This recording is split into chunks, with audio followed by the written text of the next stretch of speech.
Сәлем сұлу қыздар, сіздермен бүгін құрғақ бетке арналған үй жағдайында бір ғана заттан дайындалатын керемет маска түрін көрсетемін. Міндетті түрде видеоны соңына дейін тамашалаңыздар. Егер де сіздердің беттеріңіз құрғап, ұсақ әжімдер түсіп, қабыршықтанып жүрген болса, осы масканы міндетті түрде жасап көріңіздер. Бұл масканы жасау үшін бізге бір ғана зат керек болады, ол зығыр дәні. Зығыр дәні кез келген дәріханаларда сатылады, дүкендерде де сатылады. Міндетті түрде алып жасап көріңіздер. Масканы дайындау үшін бізге осындай шұңқыр ыдыс керек болады. Оған 2 шай қасық зығыр дәнін саламыз. Және оның үстіне қайнап тұрған ыстық суды құямыз. 2 шай қасыққа 50 мг су құясыздар. Осы жеткілікті. Енді осыны жақсылап араластырамыз.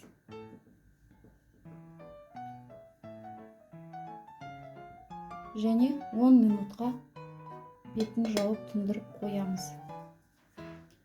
10 минуттан кейін қыздар маскамызды ашып, тағы бір рет араластырамыз.